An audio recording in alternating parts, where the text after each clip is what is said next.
নমস্কার, গল্প সমগ্র চ্যানেলে আজকে আপনাদের কাছে নিবেদন অসীম চৌধুরীর লেখা বাংলো লা বিচু। শুরু হচ্ছে আজকের গল্প অসীম চৌধুরীর বাংলো লা বিচু।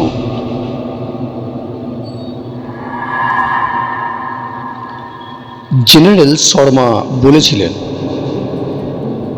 খুব সম্ভব কেন ধরে নাও আমি তোমাদের রিসিভ করতে বাস স্ট্যান্ডে যেতে পারবো না, কিন্তু তার জন্য চিন্তা নেই, ভাওয়ালিতে আসতে কোনো অসুবিধা হবে না তোমাদের। আমি যা বলছি শুধু খাতায় নোট করে না। শুভ্রা খাতা ডট পেন এনে বললুম লেখো, নয়নিতাল এক্সপ্রেসে চেপে হলদিয়ানিতে নামবে। মনে রেখো, কাঠগুদাম নয়, কাঠগুদাম হলদিয়ানির আগের স্টেশন। সন্ধেবেলা যেখানে পৌঁছে একটা হোটেলে রাতটুকু বিশ্রাম নিয়ে নেবে। অনেক হোটেল পাবে, ওরা সকলেই আমাকে চেনে। হলদিয়ানি থেকে সকাল 7:30 বা 8টার সময় গোয়ালদাম যাওয়ার বাস আছে। বাস ভাওয়ালি, গরম পানি, আলমোড়া, কৌশানি, গরুর, বৈজনাথ হয়ে গোয়ালদাম পৌঁছায় বিকেলে। তোমরা যখন ভাওয়ালি আসছো তখন ভাওয়ালিতে নামবে। বাস স্ট্যান্ডে থাকবে আমার সাদা রঙার একটা jeep, number DD 1450। No problem. Baishakhi একটু ভীতু মেয়ে, বিয়ে ফাইনাল ইয়ার দিচ্ছে। দেখতে শুনতে বেশ ভালো, লেখাপড়ায় চৌকস, গান গাইতে নাচতে পারে। দোষের মধ্যে শুধু একটু ভয় কাতুরে। তাই শুভ্রা কাবেরী, সুমন্ত্র আর বিক্রমকে দলে নিতে চায়নি। বেচারি রাত্রি হলে একা অন্ধকারে ঘরে ঢোকে না, সারা রাত ঘরে আলো জ্বেলে ঘুমোয়। বাঘের চেয়ে ওর ভূতের ভয় বেশি, কিন্তু তাকে না নিয়েও উপায় নেই। কারণ এই ছিপছিপে সুন্দরী মেয়েটি যদি জেনারেল হরগোবিন্দ শর্মার বাংলোর সামনে জিপ থেকে না নামে তাদের সঙ্গে, তবে তিনি রাখবেন না, হয়তো শুধু মুখের হাসিটি মিলিয়ে যাবে। আসলে জেনারেল শর্মার সঙ্গে তাদের পরিচয় তো ওই বৈশাখী সূত্রেই। বৈশাখী দাদু আর জেনারেল শর্মা একই রেজিমেন্টে ছিলেন। তার ওপর বৈশাখী দিদিমা ছিলেন জেনারেল শর্মার দূর সম্পর্কের আত্মীয়, তাই বৈশাখীকে একটু বেশি স্নেহ করেন জেনারেল।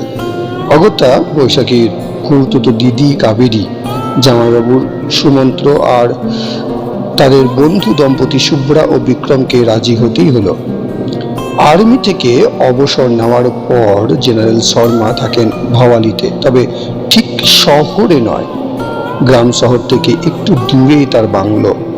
কাছে পিঠে বসতি নেই। বাংলোর বারান্দায় দাঁড়ালে শুধু চোখ পড়বে গগনচুম্বী বড় বড় গাছ, উঁচু নিচু পাহাড়ি আঁকা বাঁকা শহর সড়ক আর বরফ ঢাকা হিমালয় শিখর। বাংলোতে থাকেন জেনারেল শর্মা আর তার বহু পুরাতন ভৃত্য রামসি। শর্মাজি ডাকেন রাম ভাইয়া বলে। বৈশাখী যখন জিপ থেকে তড়াক করে নেমে ছবির মতো বাংলো বাড়িটা দেখে খুশিতে হাততালি দিয়ে উঠল, তখন হাসিতে মুখ ভরিয়ে এগিয়ে এলেন জেনারেল শর্মা। হাত বাড়িয়ে বললেন, welcome my young friends, welcome. Baishakhi আর্তনাদ করে উঠল, ছাড়ুন ছাড়ুন জেনারেল, হাত ভেঙে যাবে যে। আমি কি আপনার রেজিমেন্টে কোনো গার্ড বলি নাকি?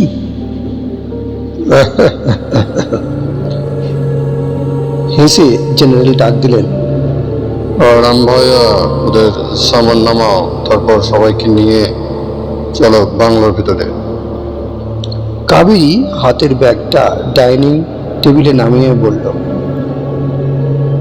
এবারে আর গোলতাপ্পি নয়, সত্যিকারের ভূতের গল্প বলতে হবে। কিন্তু যারা ভূতে ভয় পায় তারা লেপের তলায় থেকে সীতারাম সীতারাম জপ করতে পারে। কাবেরী আর চোখে বৈশাখীর দিকে তাকালো। জেনারেল শর্মা সদর দরজার লিনটালের ঠিক উপরে দেয়াল ঘড়ির দিকে তাকালেন, তারপর বললেন, এখন যে যার বেডরুমে বেছে নিয়ে স্নান টান সেরে ফেলো, তারপর লাঞ্চ সেরে ঘুমিয়ে নাও। দেন রাত্রে ডিনার খেতে খেতে বা খাবার পর গল্প বলা হবে। জেনারেল শর্মার বাংলোর ডাইনিং রুমটা গোল, তাকে ঘিরে ঘর, চারপাশটা bedroom, kitchen, pantry, dressing room, reading room.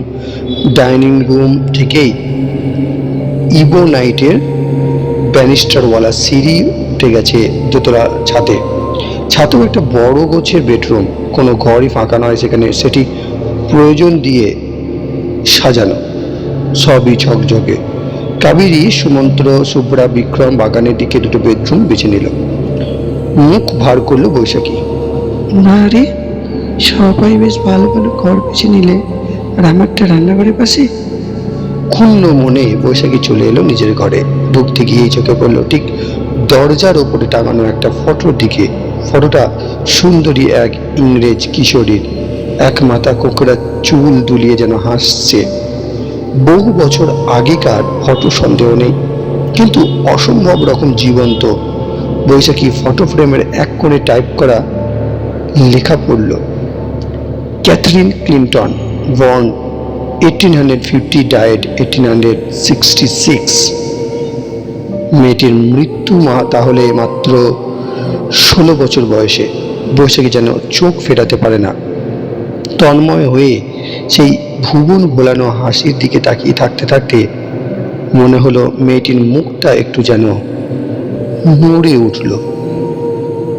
হয়তো দেখার ভুল। অন্যমনস্ক বৈশাখী চমক ভাঙল কারো পায়ের শব্দে। পিছন ফিরে দেখল জেনারেল শর্মা। ছবিটা কার জেনারেল সাহেব? বৈশাখী আঙুল তুলে ফটো দেখিয়ে বলল, ওই বাড়িটা ঘোড়ায় যাদের ছিল সেই ফ্যামিলির একটি মেয়ের। একটা নয়, দেখবে সারা বাড়িতে ক্লিন্টন ফ্যামিলির অনেক ফটো আছে। এখানে যা যা ফার্নিচার, রান্নাঘরে কাঁচের বাসনপত্র দেখবে সবই সেই ক্লিন্টন ফ্যামিলির। আমার ঘরে মিসেস রোজা ক্লিন্টনের পিয়ানো আছে, আর তোমার ঘরে রাখা আছে ক্যাথরিন ক্লিন্টনের অর্গানটা। এনিওয়ে, পরে সব কথা হবে। এখন তোমরা স্নান টান সেরে নাও, লাঞ্চের সময় রাম ভাইয়া কিন্তু কলিং বেল বাজাবে, চটপট চলে আসতে হবে কিন্তু। যে যার পছন্দ করা ঘরে চলে গেল। ঘরে ঢুকে বৈশাখীর মন খুশিতে ভরে গেল। বড় বড় 3টে জানালা, কাঁচের পাল্লা, ঘরজোড়া কার্পেট, মেঝে পর্যন্ত লুটানো দামি কাপড়ের পর্দা, দেওয়ালে ভর্তি সিপিআর রং হয়ে যাওয়া বিদেশি ফটো, নেপালি ডিজাইনের। এখানে খাটের একধারে সেই ক্যাথরিন ক্লিন্টনেরই একটা ফুল সাইজের ফটো, পাশে এক বৃদ্ধা, মুখের মিল আছে ক্যাথরিনের সঙ্গে। ফটোটার তলায় মোটা নিব দিয়ে চাইনিজ ইঙ্কে লেখা, oh my dearest granny, where are you. ফটোটা দেখতে দেখতে বৈশাখী মনে হলো ক্যাথরিন যেন কাঁদছে, বড় বড় 2 চোখ দিয়ে জল গড়িয়ে পড়ছে। বৈশাখীর সারা দেহ শিরশির করে উঠল। মনে হলো মেয়েটি যেন হাত বাড়িয়ে ওকে ডাকছে। ডান হাতটা ফটো থেকে একটু একটু করে এগিয়ে আসছে। কানে কাছে শুনতে পেল একটি কিশোরী মেয়ের মিষ্টি গলা, granny, oh granny, I love you, I can't live you, without you, without you, without you.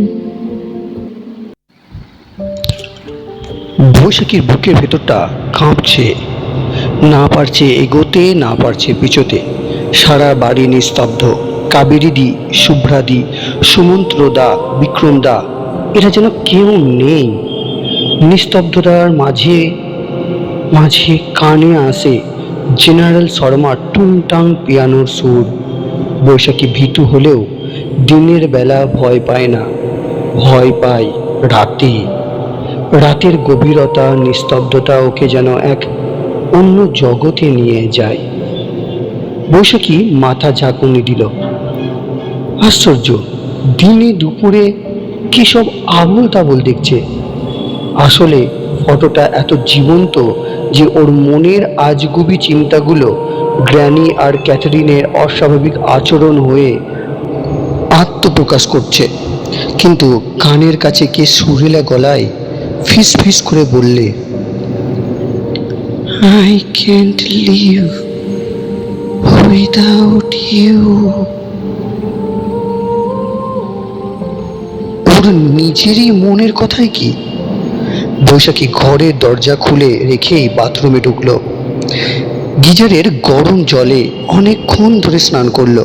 তারপর তোয়ালেতে ভিজে চুল মুছতে মুছতে ঘরে এসে দেখে ওর খাটের ওপর একটা রক্ত গোলাপির কড়ি। ভারী আশ্চর্য হলো বৈশাখী। পর মুহূর্তে হেসে ফেলল। নিশ্চয়ই শর্মা দাদু কোনো সময়ে ঘরে এসে রেখে গেছেন। বৈশাখী জানালার কাছে গিয়ে পর্দাটা টেনে সরালো। কোথাও এতটুকু ধুলো নেই। বৈশাখী জানালার কাঁচে নাক লাগিয়ে বাইরে তাকালো। বাংলোর পিছন দিকেটা বিস্তীর্ণ আপেল চেরি ফলের বাগান পাহাড়ের কোলে মিশে গেছে। ঝকঝকে তকতকে বাগান, গাছের ডালে কয়েকটি পাখি বসে আছে। এধার ওধার তাকাতে বিরাট এক ওক গাছের তলায় চোখ পড়ল এক সমাধির ওপর। শ্বেত পাথরে বাঁধানো সমাধিতে একটা ফলকও রয়েছে, কিন্তু দূর থেকে ফলকের লেখা পড়তে পারল না। কবর, শ্মশান, এসবে বৈশাখীর দারুণ ভয়। দেখলেই ওর মনে হয় যারা চলে গেছে তারা যেন আবার ফিরে আসতে চায়। আশায় আশায় চারপাশে ঘোরে। বৈশাখী সজোরে জানলাটা বন্ধ করে ভারী পর্দাটা টেনে দিল। ঘরের এক কোণে রাখা মেহগনি কাঠের সুদৃশ্য ড্রেসিং টেবিলটার সামনে চুল আঁচড়াবার জন্যে দাঁড়াতেই বৈশাখীর বুকের রক্ত হিম হয়ে গেল। বেলজিয়াম গ্লাসের আয়নায় কার প্রতিবিম্ব? ওর মুখের পরিবর্তে এ যে ফটোতে দেখা মিষ্টি কিশোরী মেয়েটির ছায়া। বৈশাখী হাত পা নাড়াতে পারছে না, চোখের পলক ফেলতে পারছে না। পৃথিবীর থেকে যেন বহু দূরে চলে গেছে। সবুজ প্রান্তর, পাহাড় থেকে নেমে আসছে রিমঝিম শব্দে জলস্রোত।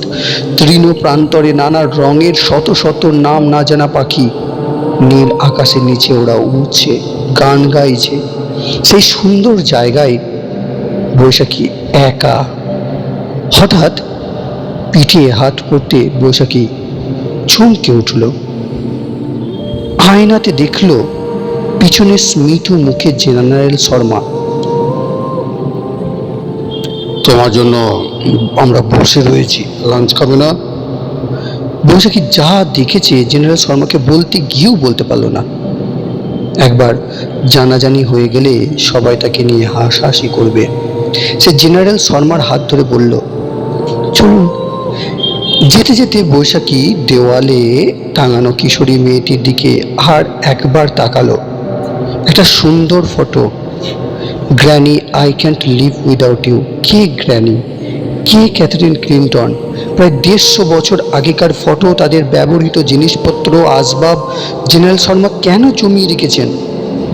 বাংলোটা কবে কার? পাহাড়ের পাদদেশে ওক গাছের তলায় কার কবর? ক্যাথরিনের দিকে তাকালে ও হাসি বা কেন? কাবেরী দি, শুভ্রা দি, সুমন্ত্রদা, বিক্রমদা, ওদের দিকে তাকিয়ে কি ক্যাথরিন হাসে? কানের কাছে কে মিষ্টি সুরে কথা বলল? ভাবতে ভাবতে বৈশাখী গোল ডাইনিং টেবিলের একধারে চেয়ারে বসলো। চাইনিজ ডিজাইন আঁকা পুরনো দিনের বাসনপত্রের ওর প্রিয় খাবারগুলো দেখে ও ভয়, অস্বস্তি সব ভুলে গেল। শেষ হলো আজকের দ্বিতীয় পর্ব। ধন্যবাদ।